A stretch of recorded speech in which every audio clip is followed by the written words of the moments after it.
That's what we see Jay-Z has done. That's what we see Puff has done. The music don't become how you pay the bills. It's a lot of pressure off of it. You got other things bringing in income, you can make music. This new song with Nip and Jay, what the fuck, I got something to say. What a slap in the fucking face. Like what the fuck is going on? Who told you that song and did you know all along? And why did your bitch sell that painting 2 weeks after he was gone? I'ma tell you what it feels like. It feels a little fishy. Feels like something's going on ever since that John Legend song and Khaled's prediction of a Grammy. If you ask me, I can't stand him. Seems a little weird. Question number 1, why is there no blood? Question number 2, Sam left in the AM is true, but you're talking about the shits all up in the afternoon. Don't trip, we're gonna find out the truth soon. Who did what to who? Did they plan to eat the chili fries or was it just a surprise? Can you see the lies of witness in a cowboy's eyes? Are we gonna just sit here and forget? Are we gonna ride like Nip said? It's a little weird that the judge quit. Handing out immunities like candy makes me sick. I got a lot of unanswered questions like, why is the footage all grit and I can't see shit? Who the fuck is that white man in that white BMW? Probably was the FBI. Yeah, I noticed that white guy, and I noticed the car wasn't in the pictures when they showed them afterwards. They thought we would forget. They got that shit backwards. They weren't expecting me to drop this track and raise all these questions with my Mac words. I'm really mobbing through LA smoking backwoods. I've been doing this shit all my life. TMC, AMI. You might just see an empty parking lot when you ride by. Well, me, I see way more. I see an independently owned store. I see the community taking power back, whether you're white, Mexican, Asian, or black. As long as you're not blue. Good ones, there might be a few, but from my life experience, I'm like, fuck that. I'm not defending Eric, but what's the fucking delay? They requested a quick trial, it's been over 800 days. They try to distract us in so many clever, creative ways. Yeah, you got your Grammy, and now you're a billionaire. But what about the families that are still living there? Seems a little unfair, just a little something to compare. I never seen a fireman wearing a bulletproof vest. Yes, the shit to me seems a little suspect. The shit's a little weird. Crisis actors taking away our fathers, making our child some bastards, killing creative men and women for their masters. The waves that Nip wrote in, you didn't know it began. A bunch of new chapters. You didn't think about what would happen after. We would put the pieces together on your transparent bullshit. I can see right through it, like the clear blue sky in the LA sunny weather, where the palm trees swing side to side and we ride together on a white horse or a double R hearse in a foreign car. Either way, you gotta be on guard because they're on tap for anyone who's brown or black with tats. Everybody sees it, but nobody wants to attack. It's sad if you ask. We all gotta blast back. We're in the game, though we can't touch the ball. Seems a little unfair if you ask me, that's all. So take your ignorant ass to YouTube and type in Tanika Views to get the real news. We're doing the shit for justice, not views. Sharing knowledge and coming together, that's the real tool. He tried to lead us to the lake, so don't sleep on the knowledge that he gave to me and you. He wanted us to learn from his mistakes, so with our new knowledge, good decisions we could make. And also one thing I wanted to say myself, they killed Dr. Sebi because he was teaching health. Assassins, they come in all shapes and sizes, big booties, hips and thighs. Oh, you're Diddy's girl, right? Oh yeah, John Legend, some things happen at your video shoot. I got a couple questions for you. All those strings you pulled, you still can't make a rap hit. You punk ass little bitch, you probably got a little dick. All the shit that you have to did. This new song with Nip and Jay, what the fuck, I got something to say. What a slap in the fucking face. This new song with Nip and Jay, what the fuck, I got something to say. What a slap in the fucking face.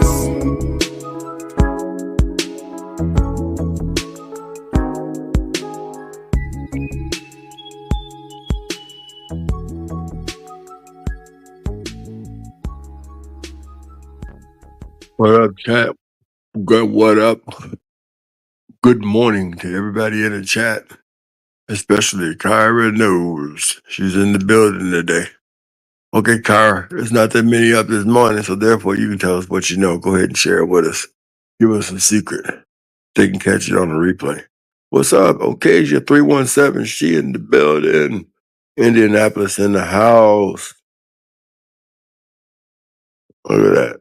Occasion 317 in the building. So everybody in the building, that's good. Most of the people I know anyway. We're getting a lot of looky-loos, people we don't know. On here and on Twitter. I'm like, wow. After a while, you've been doing this for a long time. You kind of know everybody, but oh no. I tell you, I always feel like somebody's watching me. That's okay though. So Kyra says, Jesus Christ is King of Kings. That's good. I mean, you're being a witness and don't even know it. People who tune in to this later on, you can watch like there may be 30, 40 views, and then later on it's up to 300. They all know that Jesus Christ is King because you put it there. King of Kings, and don't forget Lord of Lords. But nevertheless, everything on this show is alleged. Everything on this show is alleged. Everything on this show is alleged and used for entertainment, spiritual, religious, and educational purposes. We have to get that out in the way. Not out of the way, but in the way. We got some stuff we're going to talk about. And so looky-loos and stuff like to look in and hear what we're talking about. I don't know why, but I mean, the truth is the truth. And the truth is going to get out there. I knew. That's what you know, God. Praise him. You go ahead. He done a lot for you. So you got a right to thank him, praise him, because only you know what you've been through. And that is a lot. So, however, you know, I guess you can see everybody was pretty much as frustrated as I was with this YSL trial yesterday. Because I woke up this morning and you can see ABC was slamming the judge as well. And that's their topic for this morning. They're saying judge slams YSL prosecution for the haphazard way it's presenting trial. That's why I told y'all last night. I said, I wonder, is this DA Adrian Love, is she working for the defense? Because truly, this is the first time I ever seen where defense don't have to respond to anything they did. They can just go ahead and say, Your Honor, we rest our case because the state has proved the defense case for them. What is the case? That Young Thug is innocent. We got Vanessa Horn Helms in here. Good morning. I don't know if this is live, but I enjoy you. I clicked on, I watched the trial, and it's a whole hot mess. Yes, Vanessa, this is live, but nevertheless, we thank you for clicking us. And it is a hot mess. I avoid talking about this trial, for a long time. Keep in mind, this trial has been going on for 2 years, and this platform hasn't touched it since day one. The first time we talked about it, did a story was last night, and I was so frustrated with it yesterday. I was frustrated on all levels. I mean, you can't name a level that I wasn't frustrated on. One, I was frustrated on the fact that this prosecution has demonstrated why everybody should fear Black people in leadership. This is why Black people are not in leadership. I got a poll the FBI did in the 70s on Blacks in leadership. And if you were to look at that paperwork the FBI did and take a look at this prosecution, you'll see exactly what they named and why Black people shouldn't be in leadership. And and if Kamala Harris was Black, which she ain't, that would be another strike against her. It's showing you how they can't even. Here's a woman who shouldn't even name how long she been in law, and she don't even know how to present a case. And the other thing I don't like about DA Adrian Love, as she's sitting there holding a cartoon book. It's called The Jungle Book. Yes, this person with a head and no brain actually got up and made a quote from the Jungle Book in court. And this is a district attorney. Now you see why I believe, listen, I'm going to say this. I believe 95% of everybody in Texas is in jail for nothing. They were framed by the prosecution and the police. And I believe that almost 99% of anybody in a prison in Georgia is completely innocent. I believe that Texas, especially Harris County, everybody should be turned loose and let go. They've all put there crookedly. And I believe the same thing, and you're seeing it on your television screen. You don't need me to tell you. If that judge put a Young Thug in jail behind this stuff, there should be a riot to free the inmates in prison in the state of Georgia. And here's this knucklehead here who's been a lawyer so long, a district attorney anyway, for a long period of time, and proven she don't know how to try a case. And Vanessa Helm says she used to be a judge. Oh, Vanessa, you just hit me hard. I can't take it. Don't tell me that. Please don't tell me that this woman put people in jail and used to tell me she worked in family court. I mean, just lie to me. Just do that. Don't tell me that this knucklehead used to be a judge. Please don't tell me that. Type something else in there. Tell me she worked in traffic court or family. Well, not even in traffic court. Probably where I have the brothers in Georgia can't even drive with no license if she's in traffic court. But at least tell me she was in family court. Now, see, in family court, I can see her in family court because family court screwed up. Kyra's laughing. And family court's really screwed up. It is screwed up to the highest screwtivity. You never gonna replace family court. You know, it took me a long time to understand why. When you go to court, court security is worse than airport security. And then I was talking to somebody in family court, and they asked me, did I know why? And I was like, no. He said, because most of those shootings that happened in court back in the day before they had security happened in family court. And so that's the reason why you can thank family court where you having to go through all the security and stuff at court and you're trying to get to your case and trial. Because I can see it, especially when you got involved with a knucklehead. So Vanessa says she don't know. The chat told us about it. Okay. Well, man, if you find out, jump back over here and let me know what judge she was. Because I think if this woman was a judge, anybody that had to do time, all these sentences should be overturned.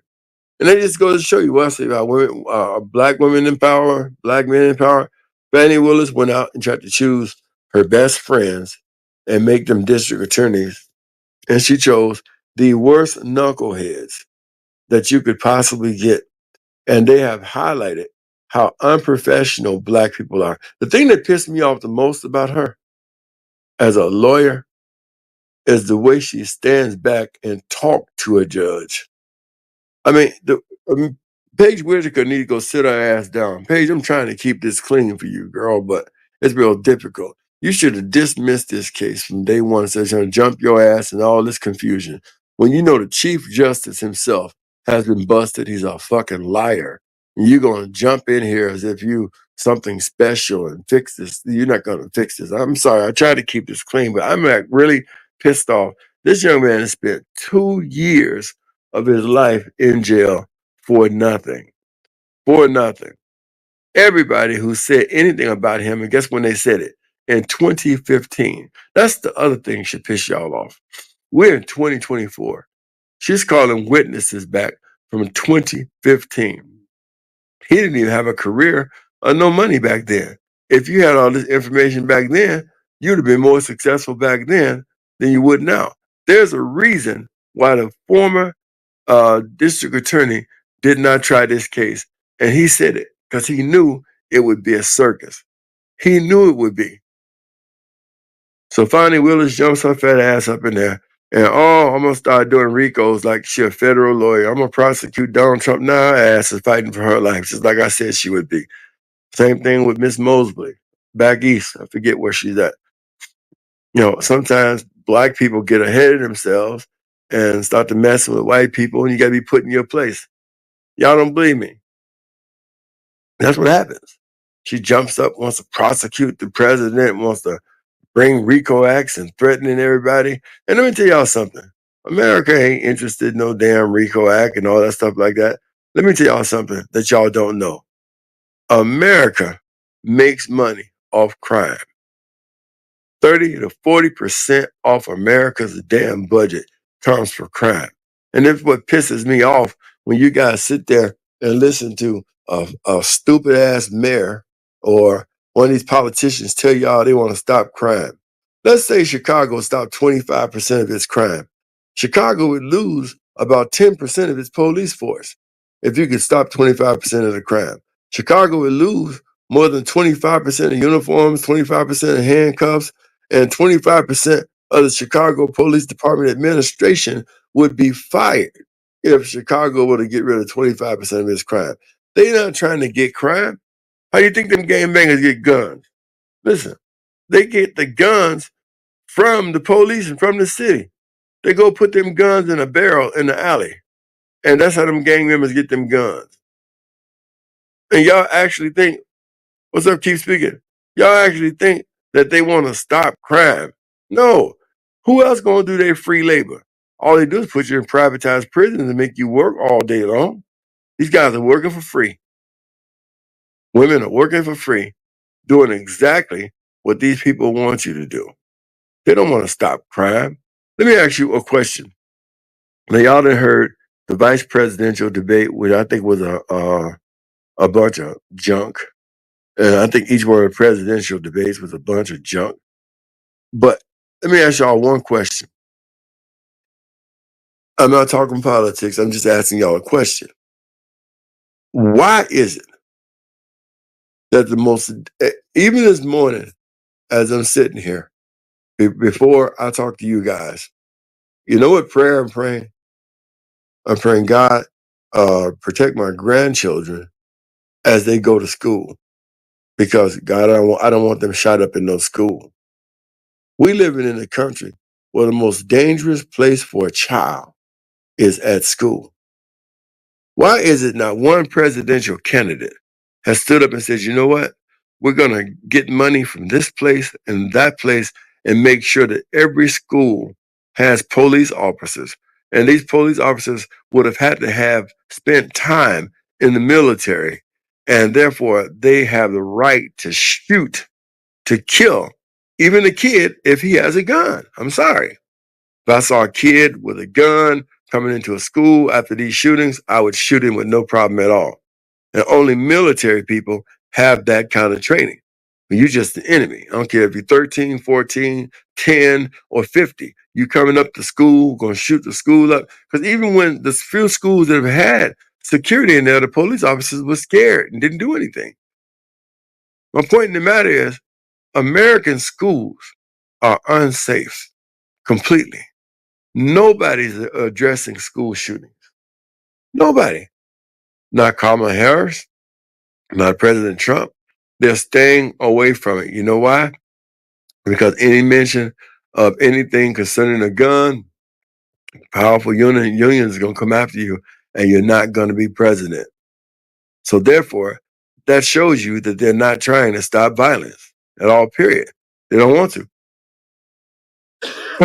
We one of the only countries that actually allow civilians to have guns. You go to most countries, even the countries like Glock, where it comes from, Germany, no German citizen can have a gun. Only the police and the military can have a gun. Why is it that they sell guns to us, though, and we buy them and just saturate our streets and our communities full of them? See, these are the questions that should be asked, and they're not letting you ask them. These stations prepare questions together to make their candidate look good. Like in the presidential debate, who would have thought that ABC with his crooked ass gave Kamala Harris the answers and the questions? And she'd been wearing speakers for big giant earrings and somebody telling her how to answer the questions. So my point about all of this shit is, when you look at this trial has got to make you think whether or not these people that have gone to jail are actually guilty of anything. Do you believe, honestly, just type it inside of the comments, that anybody DA Adrienne Love ever put in jail is guilty of anything? I don't. She don't even understand the law. Let's take a look at a clip and listen to the judge tell her she doesn't understand the law. I'm not making this stuff up. Listen, the judge is telling her. The judge, what is so sad, this judge is going to actually teach her the law, and she used to be a judge? No, not at all. You're right. She's speaking. This judge is going to teach you the law in the middle of court TV, knowing all her cases need to be reviewed. They need to be dismissed, not even with no review. Come on, Vanessa. They need, somebody's son, somebody's daughter sitting in jail for nothing because she's an idiot. Now watch this. I want you to watch this for yourself. You've probably seen it, just a little clip. But watch this judge try and teach her law in the middle of a courtroom. I just couldn't believe it, but video is everything. Video don't lie. Being offered for the truth, and you said no. Your Honor, what I was asking the witness to do is to tell what was of significance to that number and what he did in terms of finding out and corroborating information that he obtained, because he obtained phone records. I don't intend that this evidence or this exhibit will prove or show that this is Justin Cobb's phone number. You're asking him that? And No, asking Your him Honor, to testify to that? I'm asking him, and I understand the court, I'm asking him what handle it's next to, and Your Honor, what he did after seeing what he saw on this social media page. You represented at the bench that none of this, that being the writing on the right side of the picture, which we're all squinting at because it's tiny on the piece of paper. And so I am relying upon you to actually be honest with the court and opposing counsel so that we can deal appropriately with the evidentiary issue.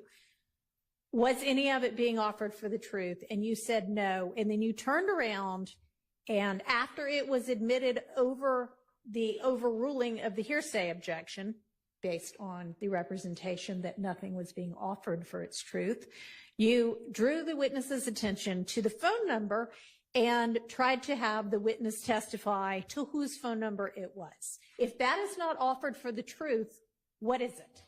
Your Honor, it explains what steps he next took. It wasn't that he sat there and took this phone number and said, okay, this is Justin Cobb's phone number. He went and sought records based on what he saw on this social media post. So it's not, this post can't prove anything, but I do expect that the witness will testify based on what he saw, regardless, because it's a legitimate. Why can't you just, at the bench, when you know that the reason you're offering it is for the phone number, and then to ask the witness other questions about what he did based on that phone number and seeing that phone number, say to everybody so that we know what we're dealing with, you know, it's this phone number, and then I'm going to ask him XYZ about the phone number, and then we'll know what we're dealing with. Because my understanding that what was being objected to was not the phone number, was the comments that was the words, Your Honor. And again, this piece of evidence does not prove anything, as anybody would be able to say. But when he saw this on Justin Cobb's page, or a picture of Justin Cobb next to what he believed to be Justin Cobb's handle, he sought additional information. The entire cross number one of the comments. I'm sorry, what, Your Honor? I mean, that is included within what you're now calling comments, all of them just being. And I asked at the bench what comments they were asserting was hearsay, Your Honor. I literally asked it. I asked at the bench, is any of this being offered for its truth? And Your Honor, it's being offered to explain DDA Sprinkle's actions that he took next. Your Honor, these records have been collected as part of what he did in this investigation. He was asked on cross-examination, did he take particular steps to corroborate what was given to him in certain interviews? That was the preceding question before I asked him about this particular post. You see, that's exactly what I'm talking about. She's sitting back, arguing with the judge. And you get, at this point in time, I definitely believe this is a conspiracy against Young Thug. And as far as I'm concerned, Brian Steele has had better success with the appeals court. And I think it's time for him to get the appeals court in. Every one of these lawyers has made a request for a mistrial. And mysteriously, this backwards thinking judge who thinks she's in Sunday school has denied these guys a mistrial. Clearly, this whole trial is a mistrial. It should be a mistrial with prejudice. They've made every lawyer and every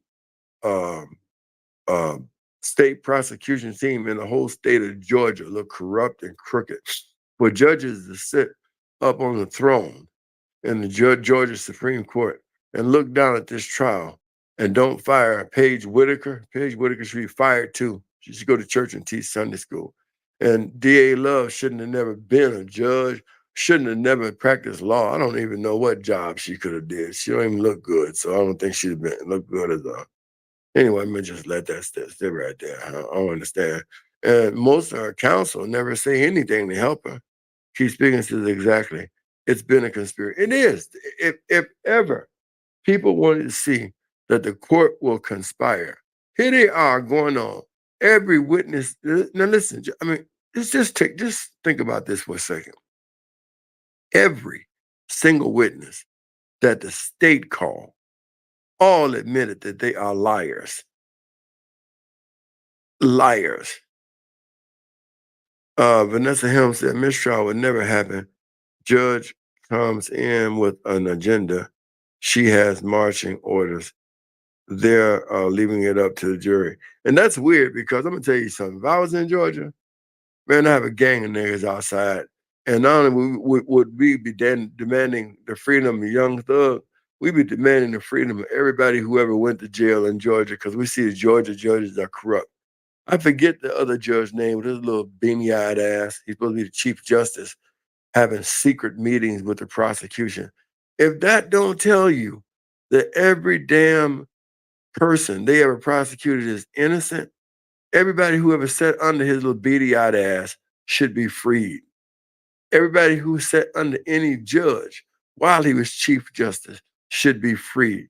He didn't just bring Young Thug's trial into question. He brought into every case he sat over as Chief Justice. Every one of those people should be freed in the state of Georgia or in whatever county it's in, Fulton or whatever the hell it is. Don't make any sense at all, period. I can't believe this.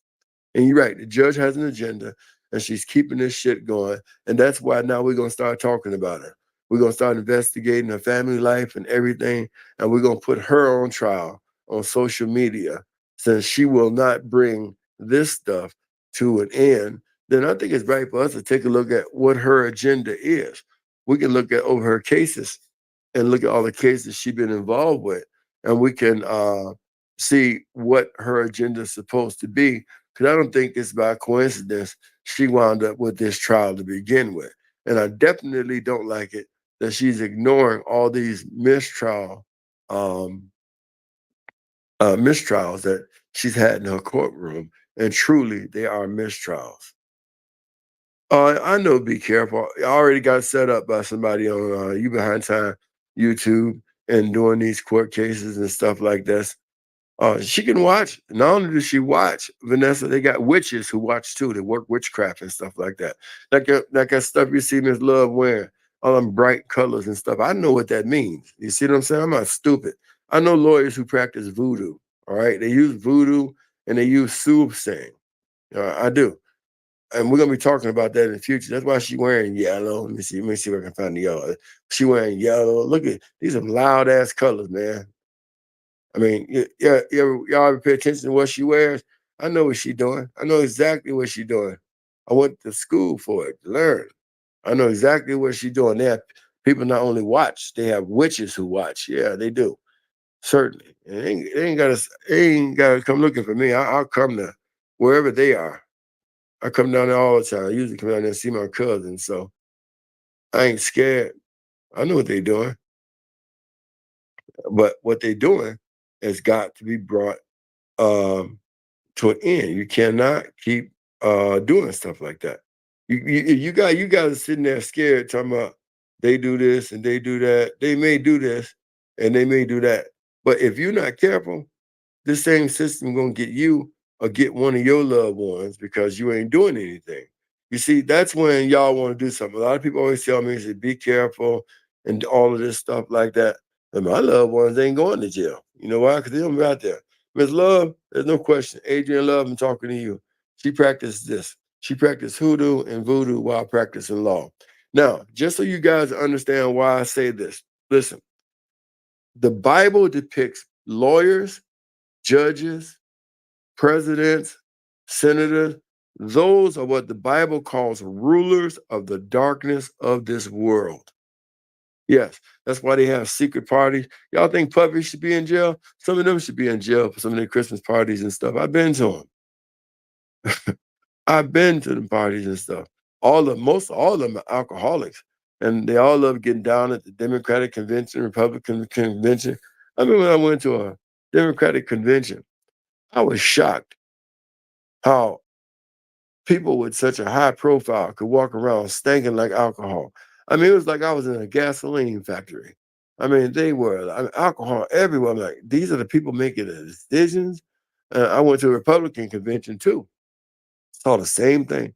And I was surprised that they're not there to try and come up with ideas, or they're there to drink and party and see who they can sleep with. So hold on. My nephew did 10 years were overturned after five judges sent him back for another five. My God. Well, Florida is definitely corrupt and definitely racist anyway. I don't know how Florida going to be so populated black and the same amount of judges don't reflect the community. But no, she practices this, hoodoo and voodoo, and she's using the art of soothsaying. Now, soothsaying is like a person, like that snake in the Garden of Eden. They can talk and capture you with their voice. Once again, I met somebody like that. If you listen to the son of a bitch will definitely use their voice, and their voice will soothsay you, and you will be affixed with their voice because the power of their magic is actually in their voice. They have nothing else. And so they try and concentrate it in their voice. That's called soothsaying. Now, in teaching about this in my own book that I wrote, for some reason, out of everything that I've ever taught about over the past 30, 40 years in ministry, I decided, for whatever my reasons were, to ignore the art of soothsaying. And over the past few years or so, I had to deal with a soothsayer. And I wouldn't go back over the teachings that I learned and why I learned them at. For some reason, I just thought I was going to just power out of a situation. And there was no way I could power out of it because I'd spent too much time listening to baloney, listening to BS. And it had gotten not just in my spirit, it had gotten in my heart. I bought a sad story too far. And there is a way that you have to deal with the soothsayer to actually push that stuff out of your spirit. Otherwise, you could be living with a man, and a man can be telling you, you know what, baby, I love you, this, that, and the other. And clearly, the images in your face is that this person does not love you. And you could feel it, but you're unable to move. You know why? Because a snake has bit you, and therefore your body has been infatuated with the poison of their voice. You could be in love with a woman, and clearly the indications that this woman don't love you, she's using you, is clearly there. But once they've bitten you with the poison, your body's going to react the same way it would react to snake poison. And that is the art of soothsaying. And so the reason why she's able to stand toe to toe with a judge, make the judge look like a flaming fool, is because the judge herself is bit with the art of soothsaying. And she will argue with the judge till the judge looks horrible. And it's terrible. You got the book, Kyra, so you go to it. Go to the chapter where it names the um, those demonic tools that Satan used, but go to the art of soothsaying and read it and think about how many times you've been in trouble or fell for somebody because of the way they put something. So they call it um, I forget what I just even called it. Believing a sad story or whatever it may be. And however, or y'all do it all the time. I just know somebody who got killed because they stopped at the red light, and the person was like, can you give me some change? I'm on hard times. And that person killed the person who stopped. That's why I tell people, don't stop. If that person can stand there and tell you that they need $5, then that person can go to McDonald's and say, welcome to McDonald's. That's just the way I feel. Okay, yeah, look at that part. Look at that part. Talk about soothsaying. And Miss Love practices soothsaying. And that's the reason why she talks that junk and the judge can't do anything, because she's operating in her element. Now, we're going to talk about this too, the psychic witch too. There's no question about that.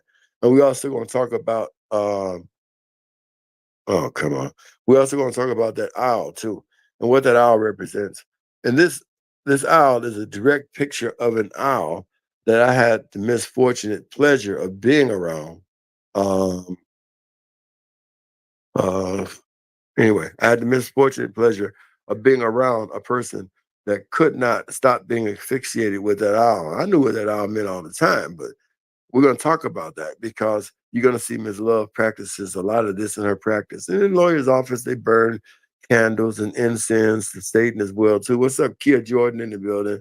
And they use this stuff because if you're not under some higher power, Miss Helms, and you don't have to be a Christian, I don't care if you never go to church.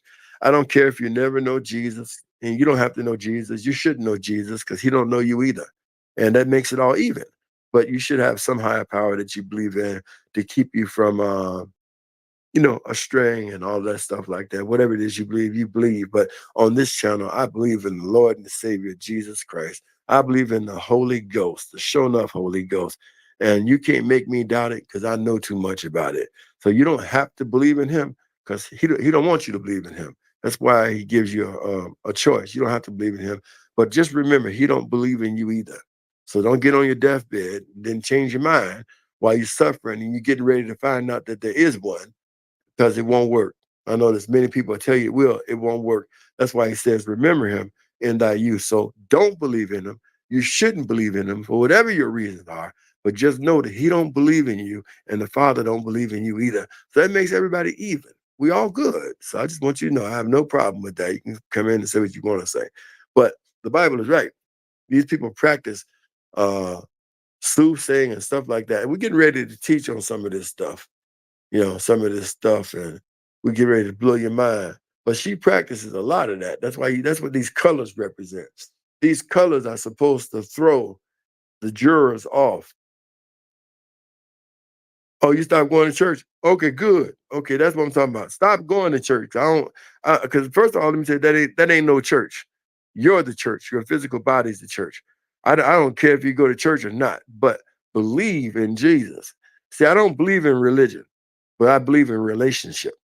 I have a relationship with Christ, and it's not based upon some faggoty preacher standing up in the pulpit telling me anything, taking my money. I don't believe in that either. I mean, I think you can go there every now and then or whatever, but I believe in Jesus. He speaks to me and I speak to him. He calls me Terry. I call him Jesus. We're on first name basis.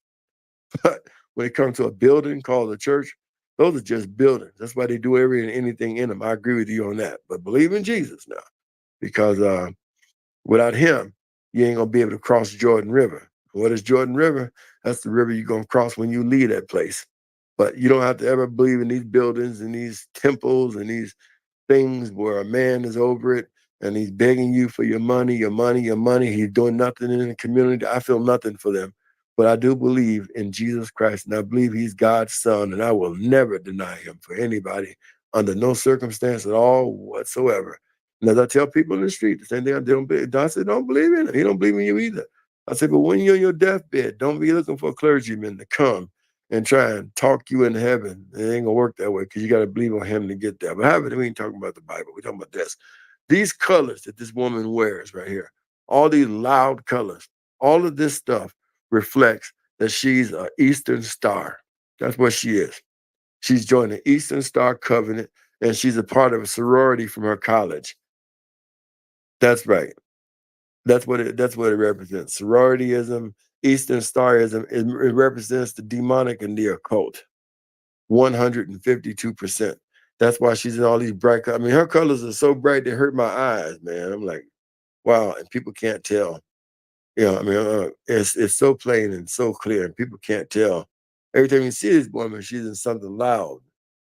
I mean, it's bad enough the kids are smoking loud, but she wearing loud. I cracked myself up. All these colors are sending signals, and y'all don't even get it. You're on nationwide TV. You say, why is this woman wearing canary yellow? I mean, she want to look like a Corvette. I mean, why is she canary yellow? Why is she wearing red? Why is she wearing a green? I mean, she never come in here in just pure black, other than a skirt and some shoes. I'm not trying to be critical. Man, it's Adrian Love, but you gotta do something about them shoes, man. I'm camera hitting them shoes. You gotta do something about them shoes, man. I mean, you wearing shoes from the 1970s. You gotta, anyway, I'm gonna just let that be like that. Because all right, I know that I've been warned. Vanessa Helms told me they're watching. Yeah, Vanessa, they always watch me. Trust me, they do. I always feel like somebody's watching me. Yeah, they always do. They're always watching. They're always commenting, all that stuff, documenting down what I say. I mean, some stuff I could say I can't even tell y'all. I got a situation right now in court. I could get on here and talk about the Wicked Witch of the West, and there's a person who believes that I'm talking about them, even though I'm talking about a whole nother person, a whole nother state, and a whole nother country. I'm for real. I got to get on here and start.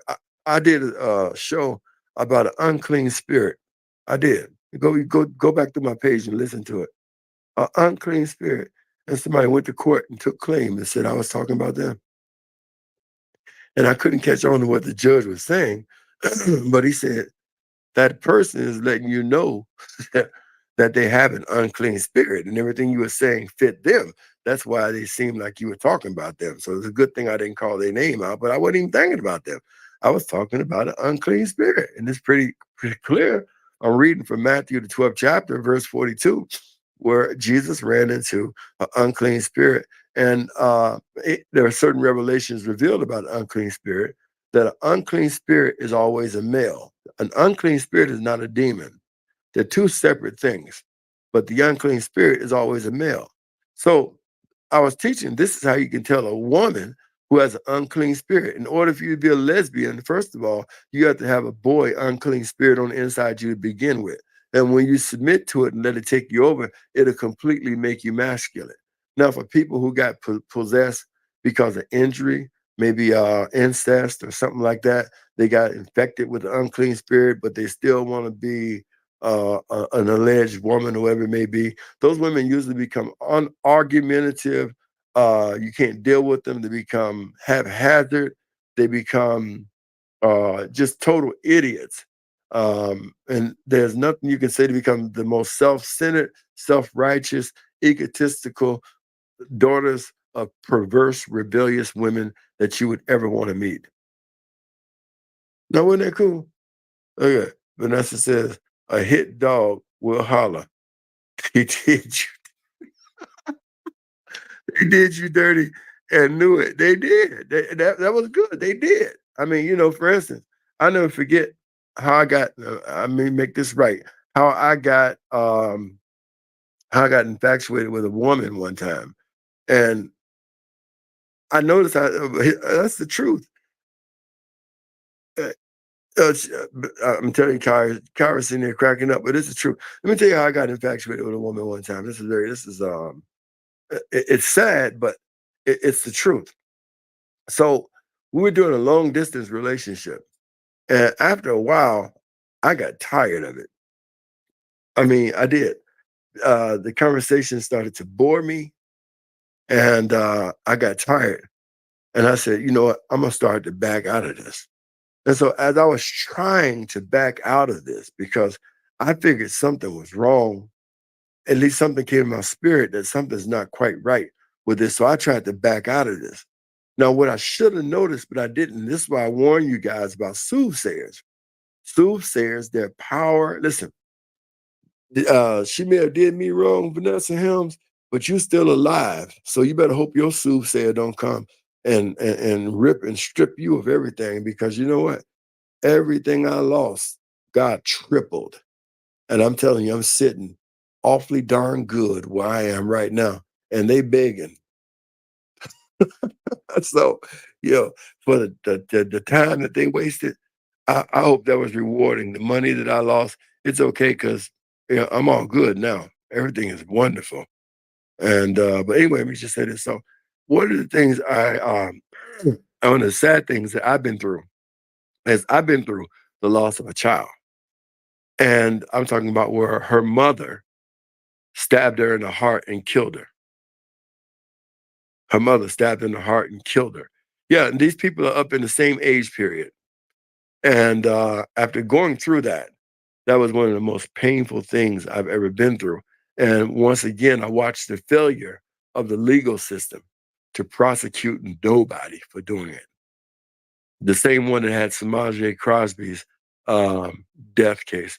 So I watched the legal system fail miserably. I watched everybody in the legal system act just like Miss Love. That's why I know what the hell she's doing, because I watched this DA's prosecution do the same thing. And today, all these years later, my child's case is still open. And by it being still open, I have to go through every week, the day that she got stabbed and killed, I have to sit here recognizing that her case was never, ever solved. Now, everybody's prepared for death. As working in ministry as I have, trust me, I could get up this morning and go to the local funeral home and do 5 funerals and get paid for it. I mean, you see death all week long. It never stops. Last night in the city that I'm in, 2 people were shot and killed. When I got up this morning, a young student was shot and killed. I mean, everybody is prepared for death. But I'm gonna tell you something. Nobody is prepared for tragedy. Tragedy is a whole different ball game than death. You have a heart attack and died. Okay, you died. You had a heart attack. They're gonna bury you and they're gonna move on. But you go into a place, 9 people are there, and somebody cut your head off, and 9 people saw it, and nobody won't testify. Your family gets wind that you died that way. They are not prepared for tragedy. Tragedy will make and break a family. Tragedy will make and break you. And this is what happened to Job in the Bible, if you read it. He suffered all these tragedies, one behind another one behind another one, which would have broke or killed any person because they were just so horrific tragedies. So after coming through that phase and period in my life, one of the things that I was really not hoping, but I didn't want to be involved with a woman who had not lost a child. Because sometimes, even today, like this is one of those days, I feel pretty funky about that. That I wasn't able to be in 2 places at one time and protect my child. That I should have been there. I should have took that knife for her. That means sometimes that just goes through your mind. Even though you can't be in 2 places at one time, you understand that. But sometimes you have to get by yourself, and you have to get in a place to where you can meditate and where you can pray and talk to whatever it is you believe in. That's why I told you, I said, Ms. Helms, believe in something, because you're going to need something. Trust me. You're going to need Allah. You're going to need Buddha. You're going to need Hare Krishna. You're going to Hare Krishna, Krishna, Krishna, Hare Krishna, Krishna. I'm going to learn that dance. I'm telling y'all going to see me on here doing that dance one day. You're going to need somebody, but I choose Jesus because he first chose me. And sometimes I have to get over in my corner and I have to talk to him. It's just me. I don't want to be bothered. I don't want to be touched. I don't want anything. Hell, I may just want to go smoke a cigar and fuss at him if I want to. That's just between me and him. We cool. We on, like I say, first name basis. And I don't be bothered at that moment and at that time. And I don't want to come through and tell you what it is that I'm dealing with. Like, hey, man, I'm thinking about, what's up, Lisa Allen? Good to see you. I don't want to tell you, oh, I'm dealing with this. I'm thinking about my child was killed. I'm thinking about the autopsy that I watched. I don't feel like that's none of your business. That's just something I want to deal with my own self. And so I said, you know what? I said to myself, I don't think I'm not going to really get involved with a woman who doesn't understand that, because I dated a couple of times and they didn't understand, why I didn't want to come around and why I didn't want to do some things because I wasn't feeling right. Halloween's coming up. That's my daughter's favorite holiday. I can remember the last one that we went out together and she didn't want to get out in the rain. And Thanksgiving was another one of her holidays, and then Christmas came around. She was only 6 years old. So that was her favorite time of life. When she was at Halloween, she knew Thanksgiving was coming and she knew Christmas was coming. So this particular time of the year for me, knowing that my 6-year-old was stabbed in the heart, it's kind of up and down. And I think if you're a real parent who loved your child, you would have an idea. Even though you don't sympathize, I'm sure if you're a parent, you should be able to empathize that that's a real serious thing. So I meet this person and I'm backing up because I don't really want to go forward. It's just something told me to back up completely out of this. And I started backing up. And then the person started to getting a little bit more aggressive and wanting me to come to their state. Now, little did the person know I have these phone conversations recorded too. So I can prove what it is I'm saying because all those phone conversations were recorded. And so the person wants me to come to their state to where they are because they can feel me backing up and I'm pulling back because I just don't know. I just don't want to go forward. And the more I back up, the more aggressive they come. It even came to a demand that I come. Now, I was going to come, Actually, I was there, and they didn't know I was there, but I hadn't seen my family in such a long time. A lot of it's due to losing other family members. I decided to like go and meet some of my family, hang out with my family.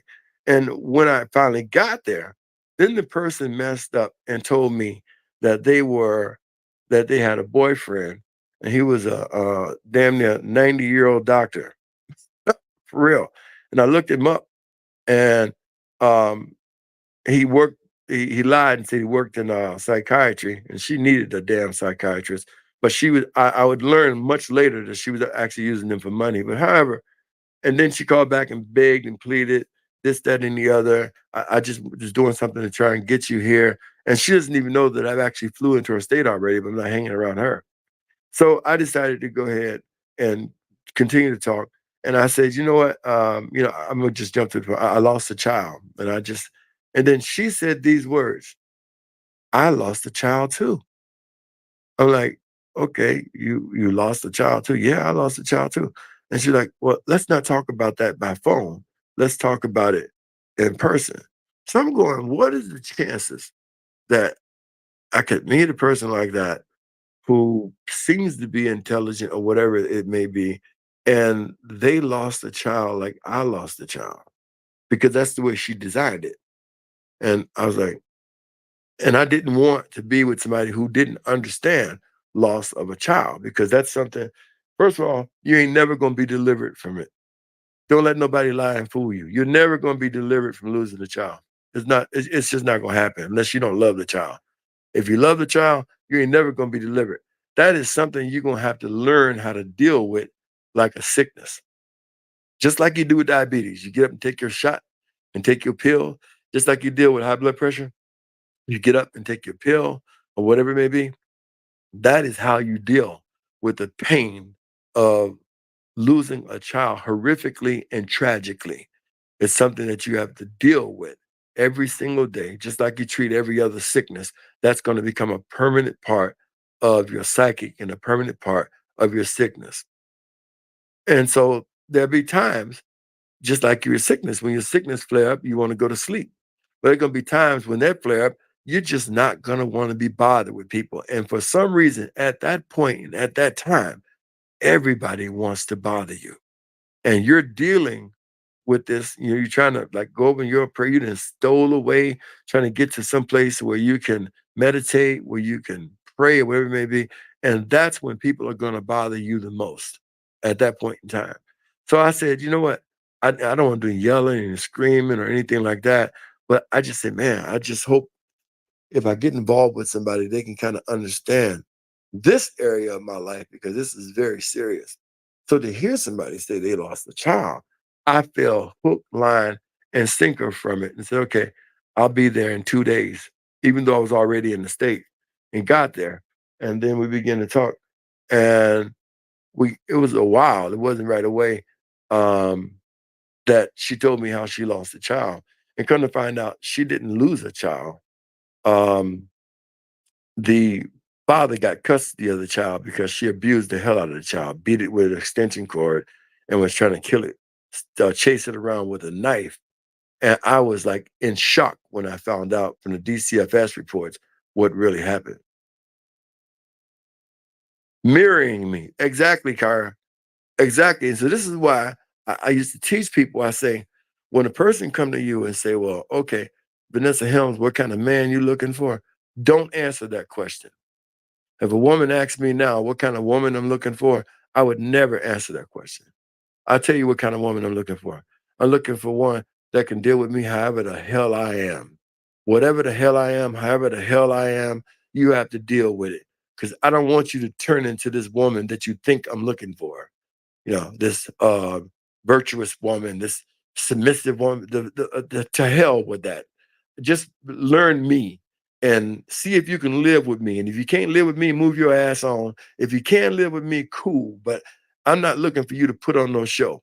And what she did was ask that question, and stupidly, I answered that question, and for a period in time became exactly what I wanted, even a woman who lost a child. And immediately it turned into money, a host of other things, deceit, lies. And I went, holy cow. And as fast as I got into it, I'm trying to actually get out of it, but I didn't know how deep in it that I allowed myself to actually fall. But I fell pretty deep into it. But however, God let me get out of it. And so that's why I tell you guys, soothsaying is real. And how else can you captivate a jury? You think these guys are going up in there and just saying all of this shit in front of a jury and swaying human beings? No, to sway human beings, to sway their minds to side with you on what you're talking about, you need a supernatural power. And that power is going to come from either God or it's going to come from the devil. And these people in this courtroom, even that clerk typist there, all these lawyers, the judge and the chief judge, all the way up to the governor, the senators, and the little congressmen, all these people are what the Bible calls rulers of the darkness of this world. So what am I saying?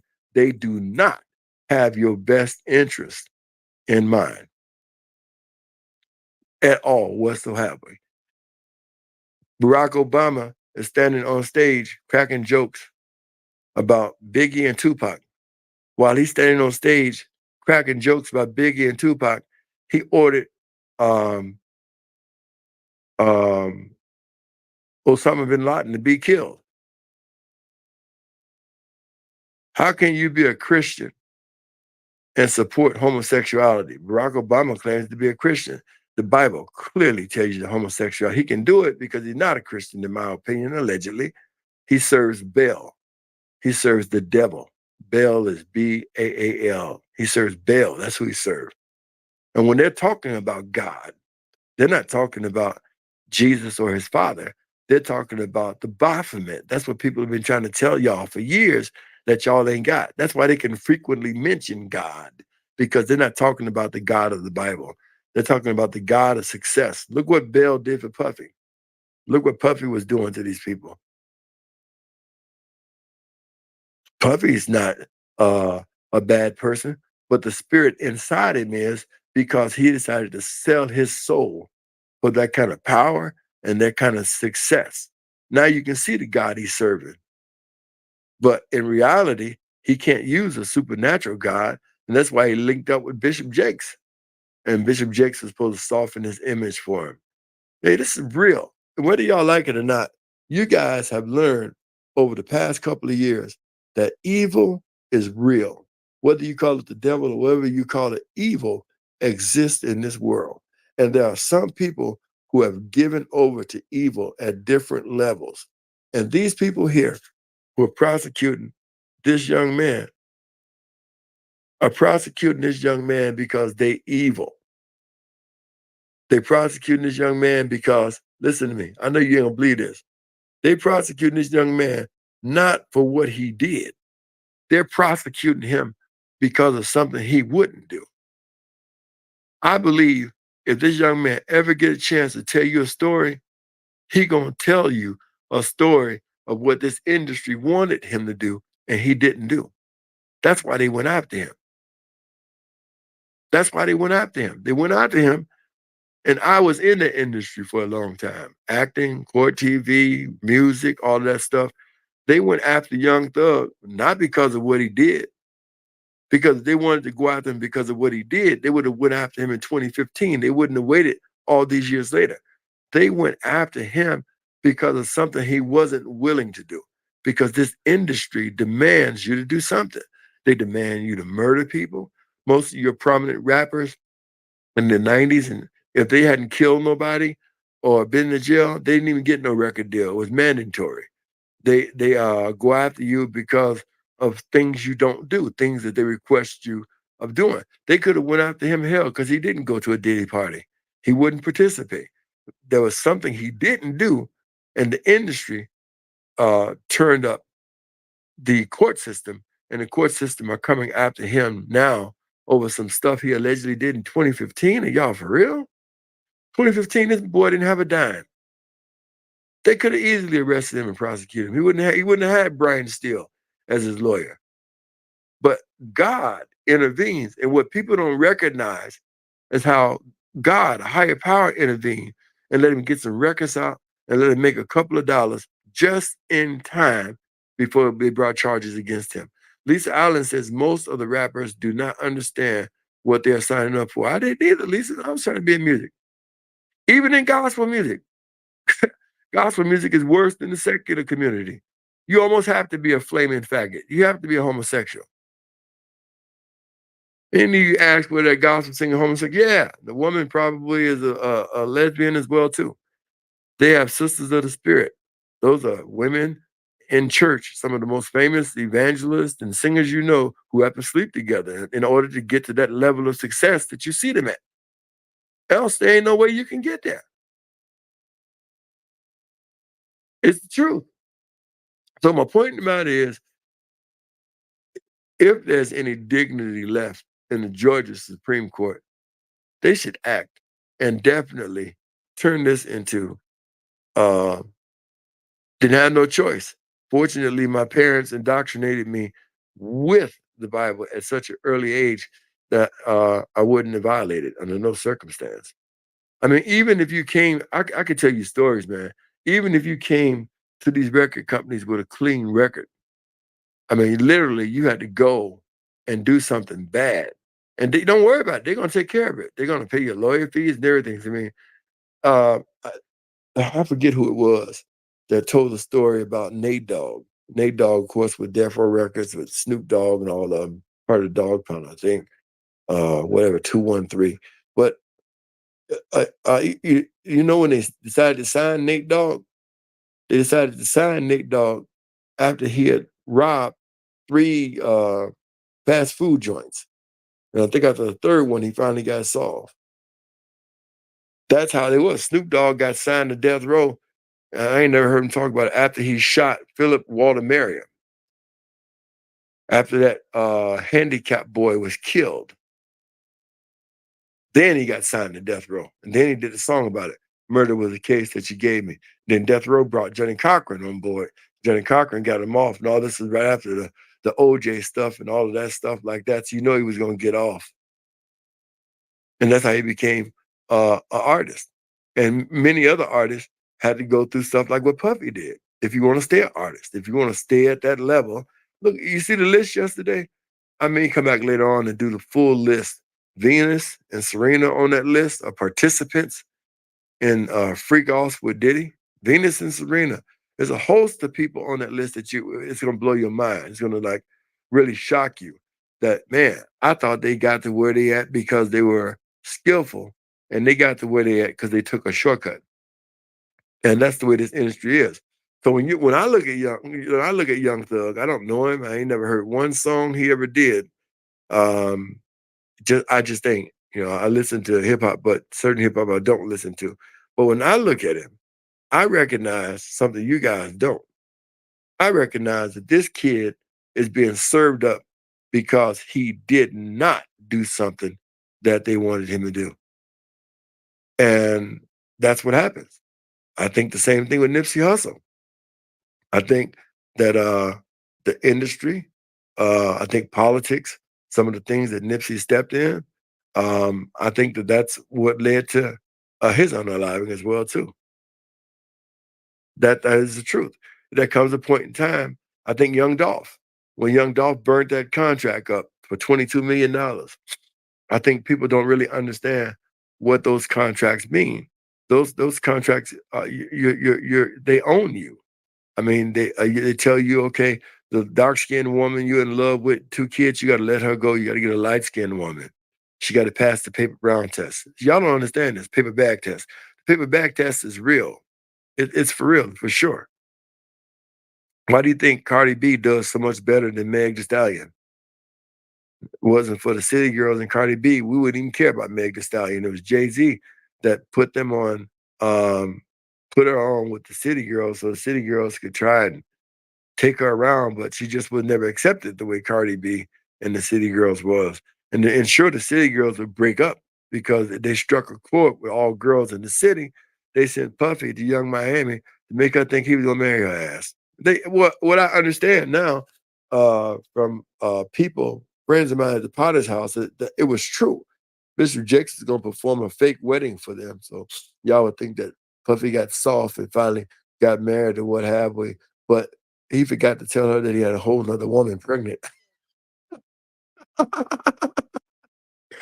He forgot to tell her that he had a whole nother woman pregnant. And then that woman had the baby and announced it was his. And so that was that. But nevertheless, I think if there was any dignity anywhere in the state of Georgia, any religious people at all, any people who serve some God, they have got to be join together and do something to get this young man out of this trial. And all Black people who went to Howard and stuff like that, y'all look like idiots. And these people here are the ones who making you look like that. So don't be start hyping all Black colleges after you look at what it turned out when you look at DA Love and everybody that's associated with her. She really make y'all look bad. And stay tuned for the future, because in the future we're gonna start teaching y'all demonology. That's what we're gonna call it. There's gonna be lessons in demonology, and of course, I have a doctorate degree, so therefore I can teach it thoroughly. I'm gonna teach you what this stuff is and how they use it and how to spot it. One of the areas I'm gonna cover real good is dirt. That's right, dirt. DIRT, dirt, and how these people use dirt. And you can watch out for people who claim that they're digging in the yard, pulling up bushes and stuff like that. They're actually working hoodoo. There's a difference between hoodoo and voodoo, and I'm going to teach you the difference as such as I know, as such as I learned in school. And then I went to a few places to get an idea about, the stuff that I was learning. I'm not just one of those people who sit here and tell you about a case or like that. I'm one of those people who are going to get up and go down to that state and to that place and see what's really going on and talk to greater legal minds and stuff like that. So when I was going to school, I was the same way. If you're talking about a place and this is what they do, as quick as I could get student loan money, I wanted to go and talk to the people who were doing it. And so therefore, I learned the difference. Now, in America, they use the term hoodoo and they use voodoo, but the actual term is houdon and voodoo. It's a matter of what language you speak. So the term would be houdon and voodoo. You must learn the difference because you guys deal with people who do this every day, every single day. So I've seen this person and this person, and I have to say this person, you know why. And the person always, one day I went to a front yard of a person.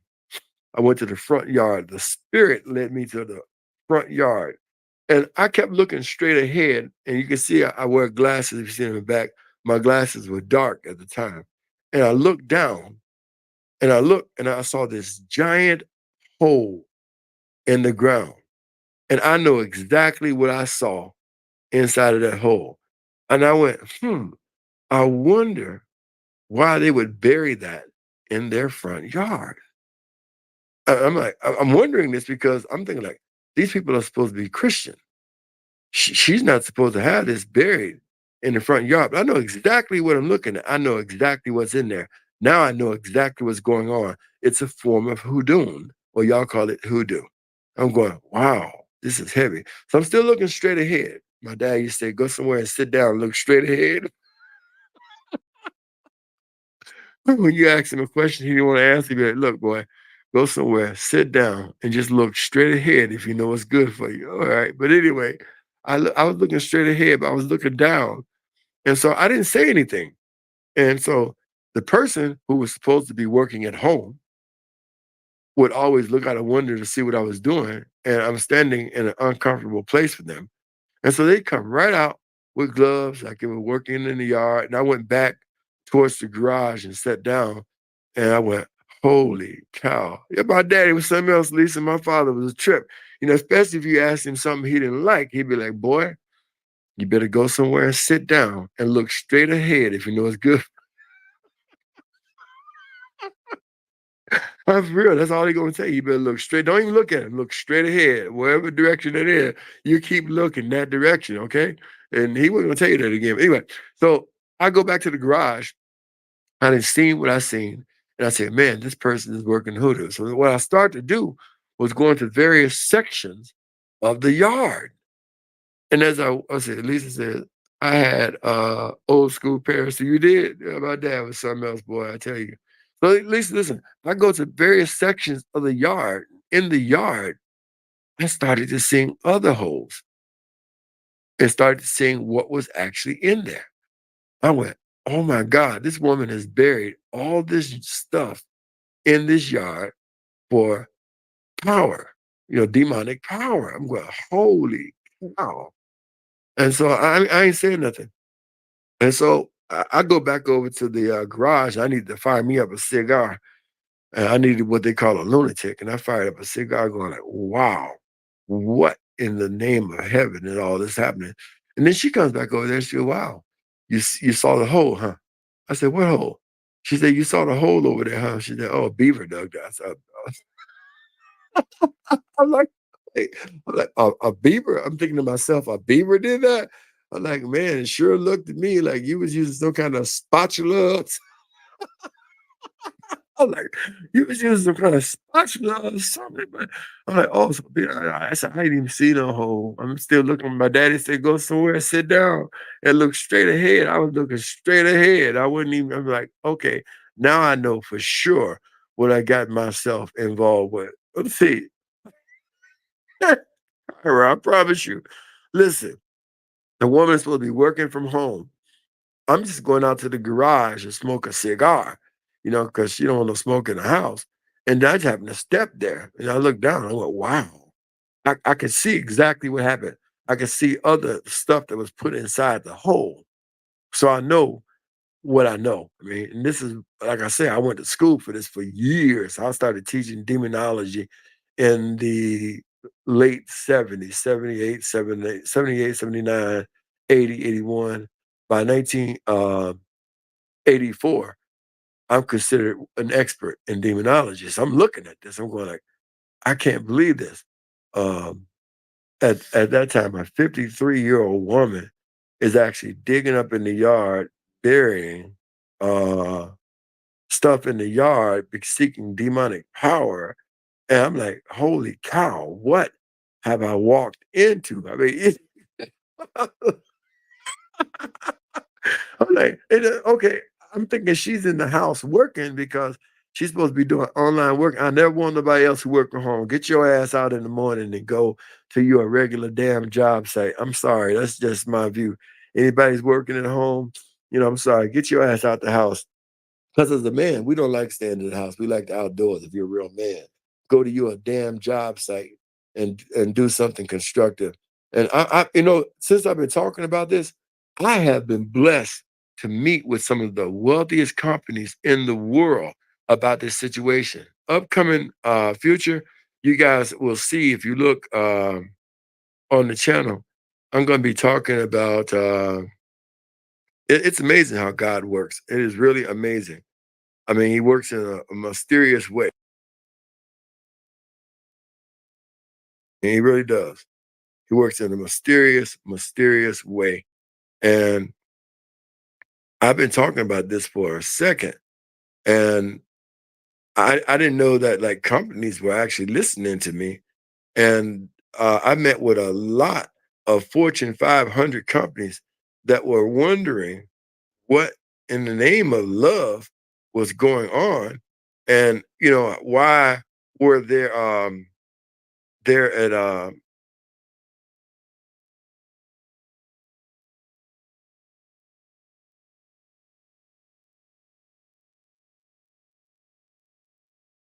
companies that I wasn't interested in these kind of companies, but they wanted me to speak for them and to speak to what I had learned when I went to SHRM. So literally for the past couple of weeks, you want to know what I've been doing? I've been meeting with some of the biggest company executives in the world, sharing with them what I've learned about people who work in HR, because they definitely use voodoo and stuff like that. And from this experience that I went through, and it's been a pleasure, and they're making changes, and they could take in my concerns. One of the things that I shared with one company is because they kind of came at me kind of hard. They wanted to know what problem did I have with startup companies, and they were kind of hard. Like people would put on their resume, well, you know what, and you got to watch out for this too if you're gonna hire people. They'll put that they work for a startup company. And it's quite simply, I said, look, my problem with a startup company is that when the damn company never started up. See, you'll find somebody in HR, they get a friend with a fake company, all right, with a fake company, and then they put the company online. Let's call it Purple Company. They'll put on there Purple Company, and the COO is Lisa Allen, and the CEO is Vanessa Helms, and the head nigga in charge is Kyra Knowles. Right. Okay. And then they put up your best picture and stuff online and little cue cards and stuff like that.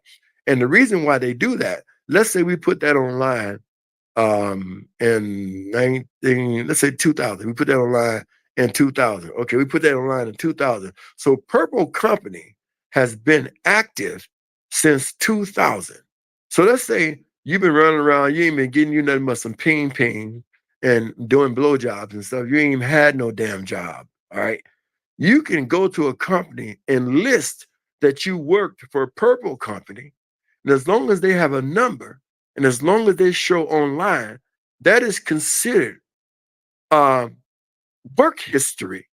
And you can get a job that you don't even qualify for by lying, knowing that it's your friend that work at Purple Company. It's her company she put online. And not the other reason. Now, the other reason why she made Purple Company was because she wanted to know what HR companies are hiring. So when you open up Purple Company as an HR company, then all of the mail that goes to HR, all of the whatever they got going on, conventions, everything starts coming to you, and then you reach out, and now you want to act like you are what they call those people, man. I got it all written down. They call these people. I can't. When you go to a place and they try and get you a job, they get a job. I can't think of the word right now. So they act like they're their own. But those people they do day work. They do day work. Lisa, what they call those people who do day work? They go into these companies and they may get a job for that day. I cannot think of the name, but nothing in the world.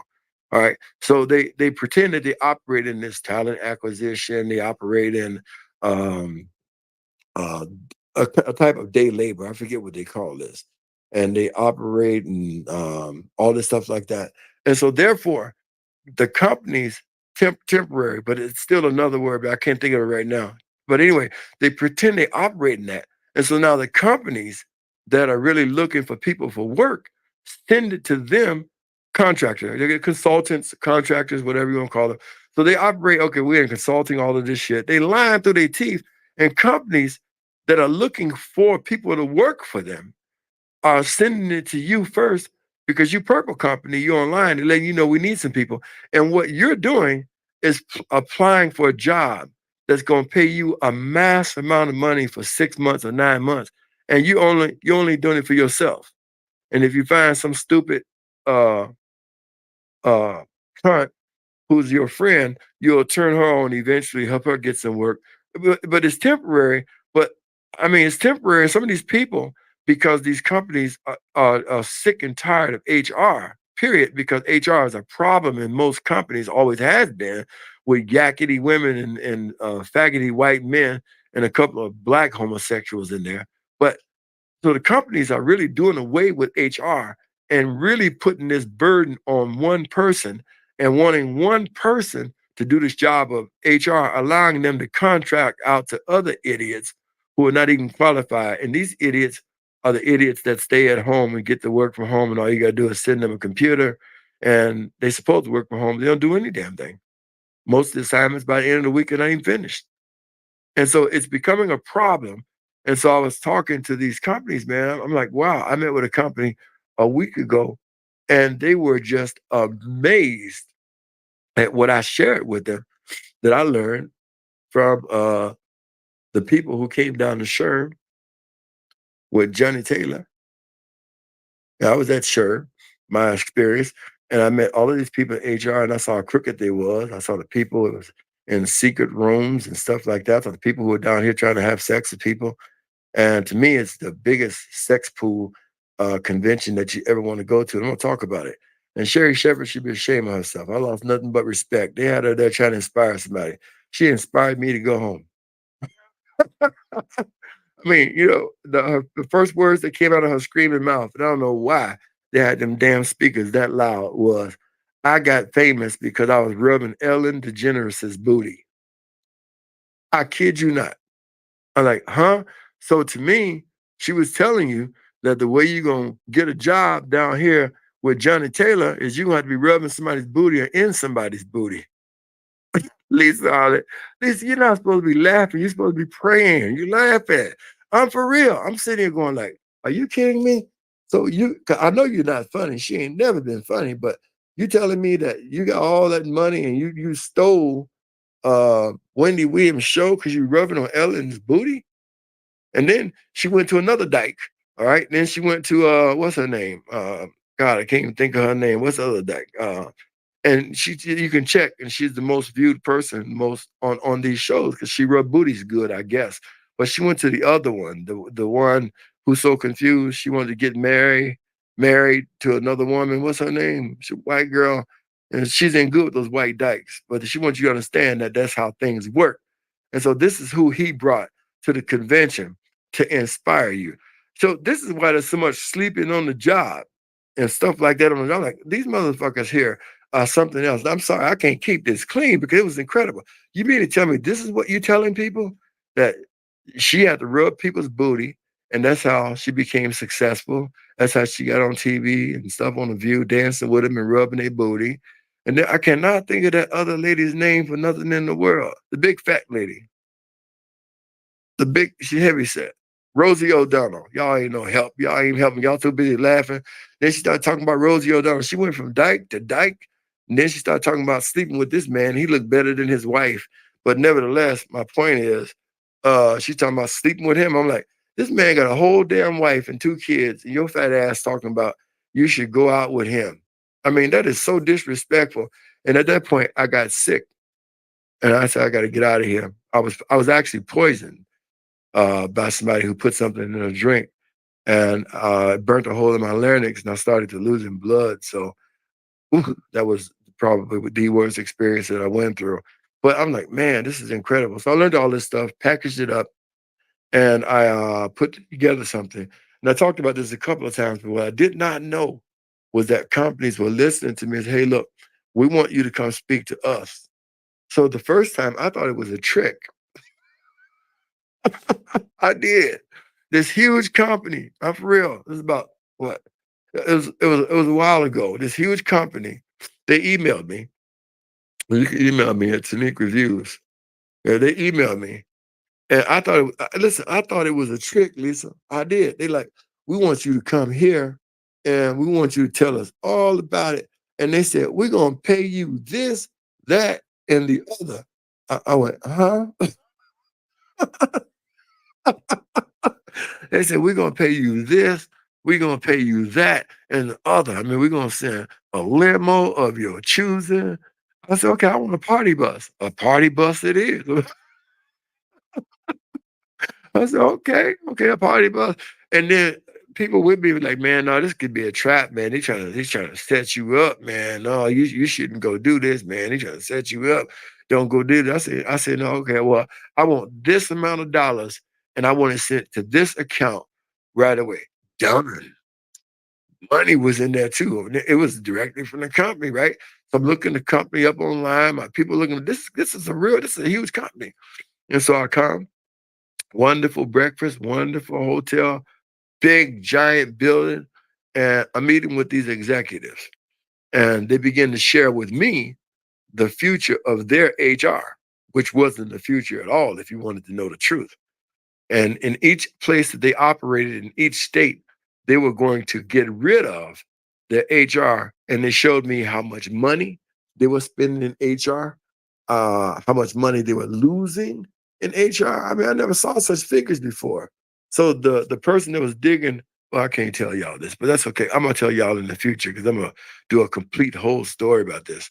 But that person who was digging, they're the ones that introduced me to HR and showed me this shit and stuff like that. But when I went down here, it was the bum. So I go there and I started to lay out how this is basic.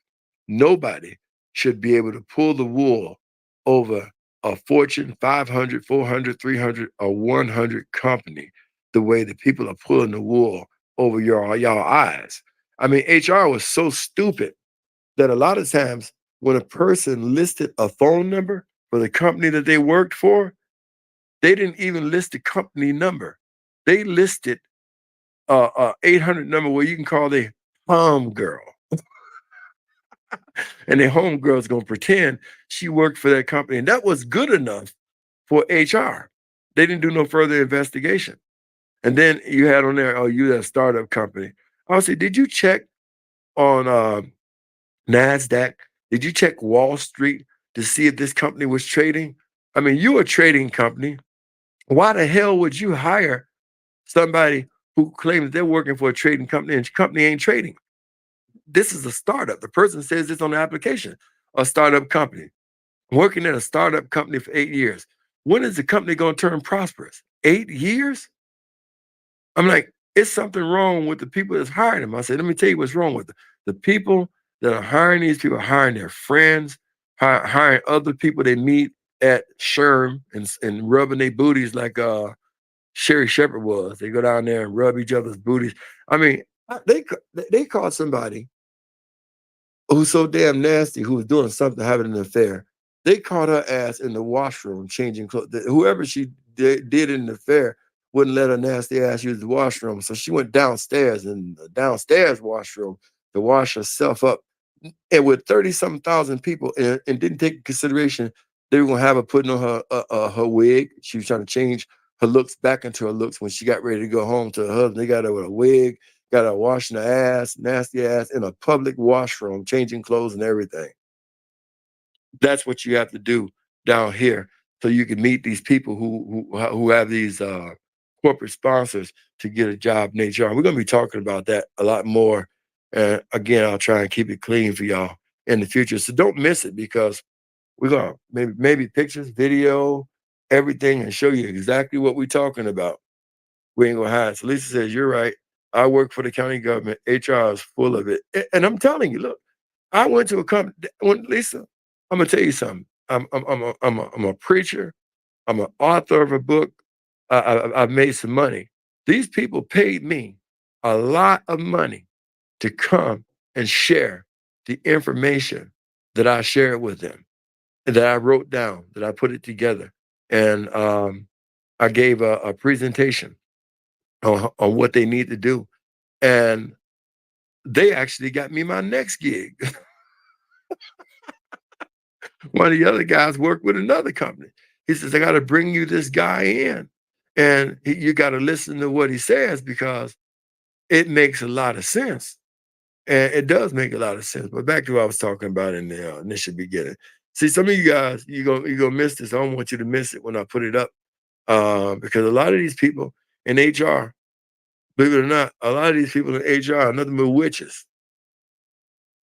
And what I mean by that is they take some of the lessons out of this and they use it in their job. And that's what you have to look for. People who use the occult in their everyday life, people who use the occult on the job. That could be why you ain't got no job. If you ain't got no job and you qualify for a job, it could be somebody in the standing in that job using the occult. Or you didn't use it so much that God didn't finally expose who you are. Now, them are the ones I like. When God has finally got tired and God has exposed them to companies, exposed them to the world. And I don't care. Because when God, I always say this, one thing I know for sure, if you fooling around with a jinky ass person like this, you're going to pay for it. You know, you're going to start seeing your loved ones die. You're going to start seeing sicknesses come around you because a person like this has been cursed by God. And anybody who goes to help them, everything just starts to go wrong. This is why I tell people when stuff go wrong in your life, first look within. Don't look out, because can't nobody do you no harm but that which is close to you. On that note, I'm going to end too. And I may come back later on, but I'm really planning for the future. But remember this, can't nobody do you no harm but that which is close to you. If harm is being done to you, you don't ever look without. You always look within. And you're right. They may have took me hook, line, and sinker. I promise you, you're right about that, Lisa. But I tell you what, I've rebounded. I've gained more. Because you know what? I'm more than a conqueror. I'm not just a conqueror. I'm far more than a conqueror. And so I've gained more while they lost. Don't have a penny to their name. Whatever they can rake and scrape and take their orange-laced ovaries and orange-laced uterus and use it for, that's all that they can do. But I'm all right. Nevertheless, to all my subs and followers, One Nation. That's what we see Jay-Z has done. That's what we see Puff has done. The music don't become how you pay the bills. It's a lot of pressure off of it. You got other things bringing in income, you can make music. This new song with Nip and Jay, what the fuck, I got something to say. What a slap in the fucking face. Like what the fuck is going on? Who told you that song and did you know all along? And why did your bitch sell that painting 2 weeks after he was gone? I'm gonna tell you what it feels like. It feels a little fishy. Feels like something's going on ever since that John Legend song and Khaled's prediction of a Grammy. If you ask me, I can't stand him. Seems a little weird. Question number 1, why is there no blood? Question number 2, Sam left in the AM is true, but you're talking about the shit's all up in the afternoon. Don't trip, we're gonna find out the truth soon. Who did what to who? Did they plan to eat the chili fries or was it just a surprise? Can you see the lies of witness in a cowboy's eyes? Are we gonna just sit here and forget? Are we gonna ride like Nip said? It's a little weird that the judge quit, handing out immunities like candy makes me sick. I got a lot of unanswered questions like, why is the footage all grit and I can't see shit? Who the fuck is that white man in that white BMW? Probably was the FBI. Yeah, I noticed that white guy, and I noticed the car wasn't in the pictures when they showed them afterwards. They thought we would forget, they got that shit backwards. They weren't expecting me to drop this track and raise all these questions with my Mac words. I'm really mobbing through LA smoking backwoods. I've been doing this shit all my life. TMC, AMI. You might just see an empty parking lot when you ride by. Well, me, I see way more. I see an independently owned store. I see the community taking power back, whether you're white, Mexican, Asian, or black. As long as you're not blue. Good ones, there might be a few, but from my life experience, I'm like, fuck that. I'm not defending Eric, but what's the fucking delay? They requested a quick trial, it's been over 800 days. They try to distract us in so many clever, creative ways. Yeah, you got your Grammy, and now you're a billionaire. But what about the families that are still living there? Seems a little unfair, just a little something to compare.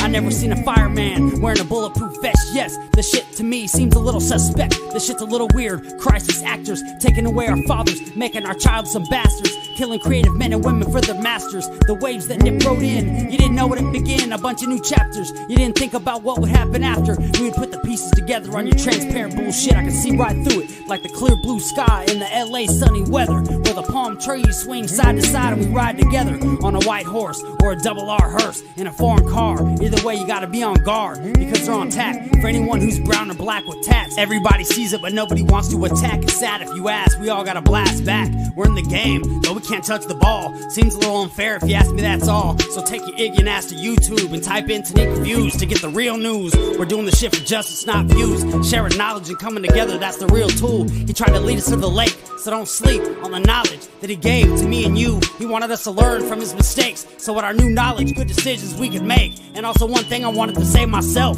they killed Dr. Sebi because he was teaching health. Assassins, they come in all shapes and sizes, big booties, hips and thighs. Oh, you're Diddy's girl, right? Oh yeah, John Legend, some things happen at your video shoot. I got a couple questions for you. All those strings you pulled, you still can't make a rap hit. You punk ass little bitch, you probably got a little dick. All the shit that you have to did. This new song with Nip and Jay, what the fuck, I got something to say. What a slap in the fucking face. This new song with Nip and Jay, what the fuck, I got something to say. What a slap in the fucking face.